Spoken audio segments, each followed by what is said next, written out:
Hey guys, I know, Kings of War. Who would have thought? Yes, I'm back to it. I'm going to give it another go here. My friend there wanted another rematch, so we're going to try another game. Um, I will rant. It's not a big rant, it's just the normal things I don't like about Kings of War. I try not to rant on the whole of it, but sometimes this game can really get to me. So we'll leave it at that. And it's a 1200 point, and I'm using the Kingdoms of Men against my opponent's Elves. So what do I have in my army? Well, I've gone for my normal idea that hordes seem to rule this game. So I've gone for two hordes of spear, phalanx, shield wall, spear wall, I think they're called. And I'm actually going to try out a horde of knights. Last time I used my mounted sergeants, I think. But it kind of annoyed me that they didn't do anything, and then they would like charged and run down and so I thought, you know what, doing what I think, I'll stick him in a horde. So that's what I've done. So I've got three hordes. In the back there, I have my general on winged beast. I like him. I can just put him in places where I need him. And if he charges in the flank or the rear of a unit, he's got a good chance of destroying it. And he has an all ensorcelled armor, making him in armor 6. My knights have the ability which gives them +1 to hit, so they're hitting on 2s and dishing out 32 attacks, which ain't too bad with a thunderous charge of 2. That's plus hitting on 2s and probably wounding on 2s or 3s against most things as well, so that's not bad at all. In the wood and on the far hill there, I have two ballistas, and also in the wood, which you can't see, is my normal standard bearer, waving around and giving myself very inspiring. Now on my opponent's side, he's gone for the big dragon lord dude again. Again, he's using my technique and having ensorcelled armor to give him that 6+ armor save. He has a unit of knights and a horde this time of the dragon riders, or Dracon Riders, I think they're called, or something. It's basically this little baby dragons, but yes, he's got a horde of them now, so he's liking the horde idea. And he's got a unit of light cavalry on the left there, and behind that he has a wizard who has the fireball spell and the ability to give a unit piercing or crushing strength, I believe. I get first turn. I don't do any moving because at the moment I have the shooting superiority. I say that this is the first time I'm trying out any war machines. I wanted to see what they can do. I open fire on the Draken Riders, and I think I do 3 damage to them. And on the other side, I open fire and it misses. I'm hitting on 5 pluses with these war machines. And also now you can't move and shoot. The machine includes pivoting as well, I believe, with the war machine. So the setup is pretty important. So in my opponent's turn, he charges up the flank here to engage my blister over here. And also you notice this massive great hill. I wanted to use it. This hill was designed for my upcoming Hastings battle report I've got for Saga. I just want to use it on the battlefield. It's nice to have a massive hill that actually looks like a hill in 28mm. So I just got it set up here. And on the whole scale of the front, he just moves up, as you can see here, make sure he's not in charge range of any of my stuff. While he is able to charge me, because my knights, being knights, have only got a movement value, I think, of 7. While his knights are either an 8 or a 9, and his Draken Riders probably a 10, I believe, being a flying unit. His archers, mounted archers, also move up, and so does his wizard. 5 mounted archers shoot into the woods at my war machine and kill it outright. That was kind of demoralising. Never mind, it was only 60 points, but still, 5 dudes, 1 war machine. So the battlefield looking something like that at the end of my opponent's turn.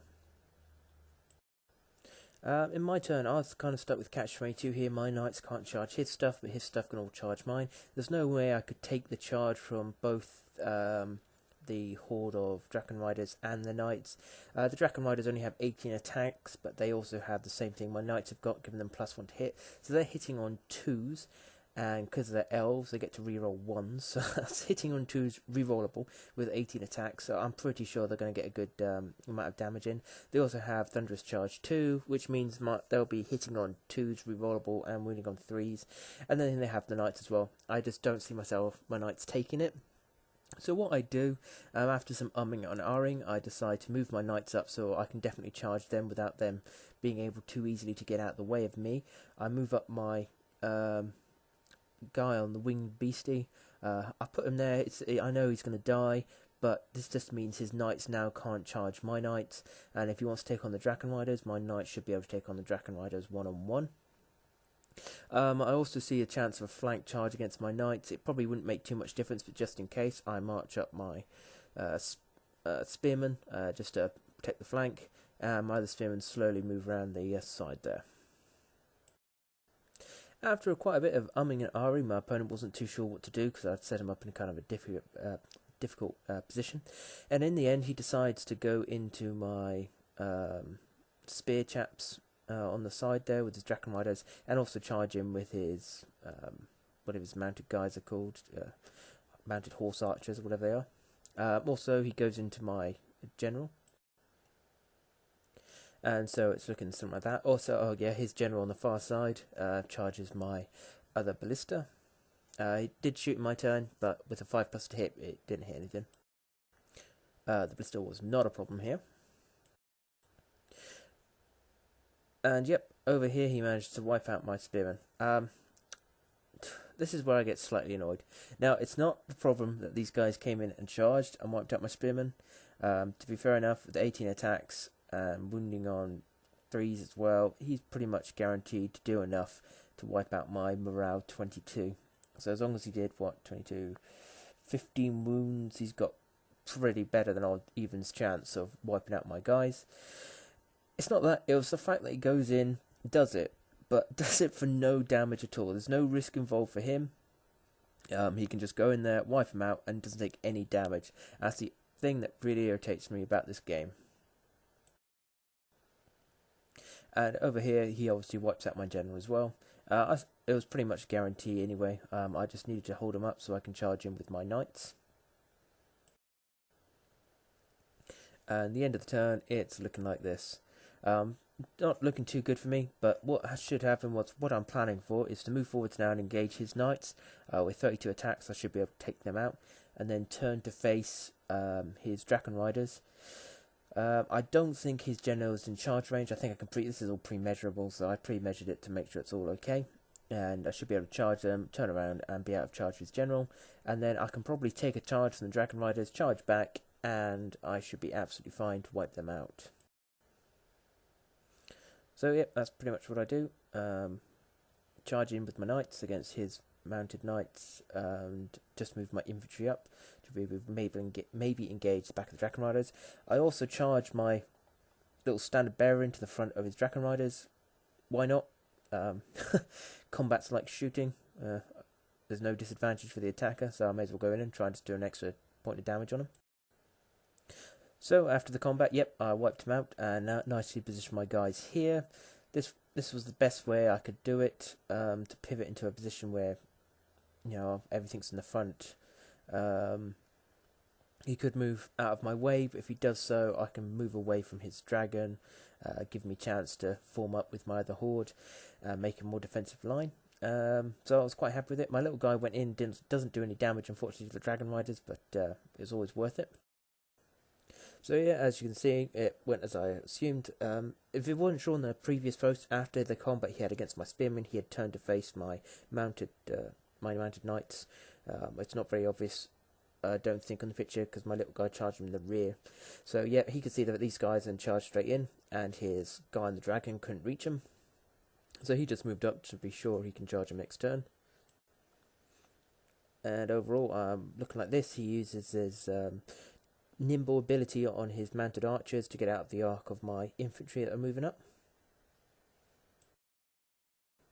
And we go into the combat, and he managed to get 9 wounds on me, which was fantastic. It meant that he couldn't do anything to me. He would bounce, and I'd now charge him. And then it happened. He rolled for my nerve check and rolled 2 6s, which meant my guys were wavered, which means I can't charge or anything next turn. Can you believe it? These guys charge into 20 knights, don't have to suffer any damage at all from them, because the attacker attacks, and then wavers them, meaning my turn comes down to a 50-50 roll. So my knights have headstrong, which means on a 4+ I can ignore my waver, but rolled the dice. I said to my opponent, "Look, if I roll the 4+, we'll continue the game, because then I can just push forwards, wipe these guys out, turn around, take on the dragon. My infantry can move up, basically ignoring the other guys till that dragon's sorted out, and then it's all in the bag. If I don't roll the 4+, I'm going to get charged in the front with 18 attacks, hitting on 2s, which are re-rollable, wounding on 3s. Probably 2s actually, because his wizard's got that crushing strength ability thing to help add to it. And I'll be charged in the rear with 30 attacks, also hitting on 3s, wounding on 2s. So there was no way my knights would have survived. So as you can imagine, I rolled my dice and I rolled a 2. And so my guys there, my 20 knights, stand absolutely still, gaze in amazement of these guys that have charged in and now going to charge in again with no problem whatsoever. So I shook my opponent's hand and I called it his game there. I'm sorry, but the rules for these games just bug me so badly. I've got 20 knights and I can't use them. What is the point? I mean, I know he rolled a double 6. The chance of him doing that was really remote. But even prior, I mean, even when my knights charge into his knights, all he's doing is removing his knights for nothing. There's no risk to my knights. I have 32 attacks. His morale is what, 15, 16, maybe 15, I think it probably is. So you want to do what? At least if you can do 9 wounds. Well, I have 32 attacks, hitting on 2s, wounding on 3s. 9 wounds is a pretty good chance. I mean, I rolled appalling against his knights. I think I rolled nearly 10. I think I rolled 10 ones and still managed to break them. So for the game like it is, I mean, I understand. I like the basing system. You can't do anything funky with how you rank your guys up. I'm absolutely fine with that. It's just the combats don't feel like combats. For me, it's just 40k shooting. I'm going to hit you with all these attacks. I mean, it's okay maybe if you've got equally matched guys. The risk of combat comes down to the fact whether the opponent's going to charge. If the opponent doesn't charge, there's no risk. When I go in with 32 attacks against a regular unit, there's just no chance of them doing anything. So, I don't know. I'm not impressed. What I do wonder, though, is what will make the game slightly more interesting is if you have the attacks of all the units. Because that means you actually have to whittle down. I know Mantic, I kind of designed this game to be quick and brutal, but quick and brutal's alright if you get to use your models. If you're not using your models, what is the point? If someone's going to charge in and you just remove 40 blokes, just remove a unit of 20, what is the point in playing the damn game? For me, like historical game, I expect a fair amount of push and shove. But in the games that we play, push and shove just doesn't exist. What you try and do is simply aim for something that you know you're going to break in one turn, break it. Well, why bother playing like that? It's not just the break it as well, it's the fact that you can break it without taking 0 damage.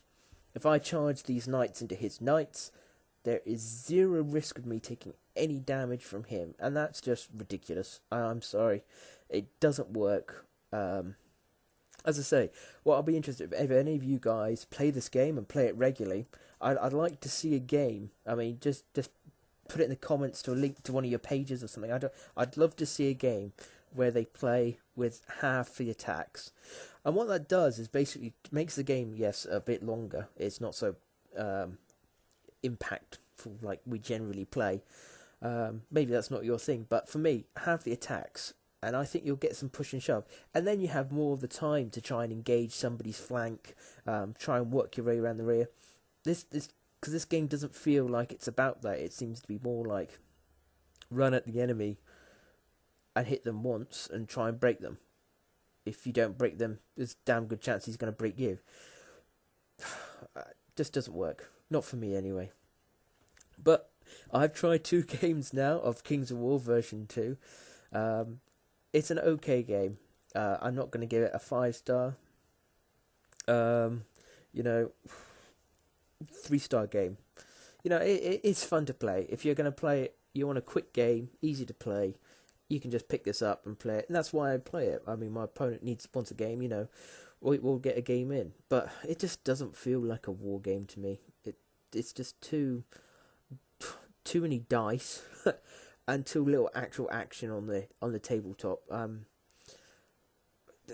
32 attacks. Do you need that many dice? Have it. Have all your attacks, and then I think the game will last that little bit longer, which will then make the game more interesting. You can actually put in holding forces, you know, in areas of the table that you want to hold the line. You can do it. In this, you can't. If I'm taking a unit of regular troops, his knights will charge in and wipe them out in one round of combat, and then they're behind my lines. I mean, honestly, I tried it when I first started playing this game. I used small troops. Even in my first Kings of War game, I used my what they called foot guard. It doesn't work. Small units, they just don't take the damage. You need to have a horde to take the damage. And then once you get the horde, it's just a case of horde v horde moving across the board, and kind of sucks the joy out of, for me, the game. If I want a quick game, I'd play DBA, or Horde's the thing. You know, it's relatively simple. I don't need to paint up horrendous amounts of miniatures. I mean, I know they want big battles, but literally, my guys are based on 25mm round bases. That's why my hordes are containing, I think it's 8x3 instead of 10x4. So, you know, I've got 24 models instead of 40 models on my bases. But it's such a lot to paint if you had to do it properly. I mean, seriously? I don't know. I'll see. I mean, I'll be playing this on and off for a while, and we'll see how it goes. So anyway, guys, thanks for watching. I hope you enjoyed it. Let me know if you do try it with half the amount of attacks. I think that might make for a more interesting game. You know, I definitely want to see it. It would be great to. I might try it. I mean, if I convince my opponent to try it, or we might give it a go. But until the next time, farewellis.